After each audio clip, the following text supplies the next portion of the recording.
السلام علیکم دوستو، آج کی کہانی کا نام ہے صبا کا مسئلہ۔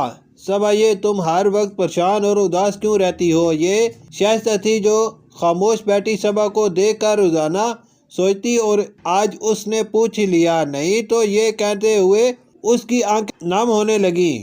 ضرورت مند کو جب مسیحا نظر آتا ہے تو اس کی آنکھیں اسی طرح بھیگنے لگتی ہیں۔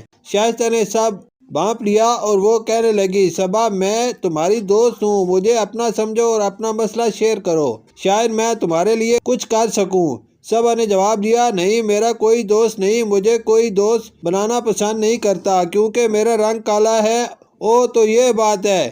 شائستہ معاملے کی تہہ تک پہنچ گئی۔ وہ 1 ماہ پہلے ہی اس سکول میں آئی تھی۔ اگلے روز شائستہ بریک میں صبا کو لے کر گراؤنڈ میں آئی اور اسے بچوں کی کہانی والا صفحہ دکھایا اور انگلی رکھ کر ایک کہانی پڑھنے کو کہا جس کا خلاصہ تھا کہ ایک کوا اپنے کالے رنگ کی وجہ سے بہت پریشان رہتا تھا اور سوچتا تھا کہ اس سے کوئی پیار نہیں کرتا، نہ پرندے اور نہ دیگر جانور، شاید اس کی کالی رنگت ہے۔ چنانچہ وہ لبوں پر ہر وقت اللہ سے شکوے کرتا رہتا تھا۔ ایک دن وہ دانے کی تلاش میں گھوم رہا تھا کہ اس کی ملاقات ایک خوبصورت کبوتر سے ہوئی کہ کوا اس کی تعریف کرنے لگا اور اپنی قسمت کو کوسنے لگا۔ کبوتر نے اسے سمجھایا، ہماری خوبصورتی الٹا ہمیں نقصان دیتی ہے، لوگ اس وجہ سے ہمیں پکڑ کر پنجرے میں بند کر دیتے ہیں، ہم اپنے کسی دوست سے نہیں مل سکتے، مگر تم کو یہ خطرہ برداشت نہیں کرنا پڑتا،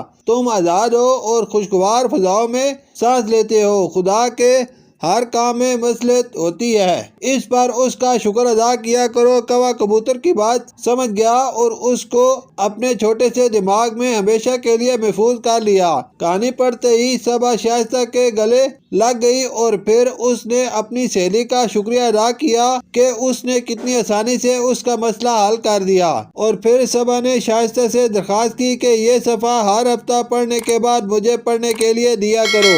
شکریہ۔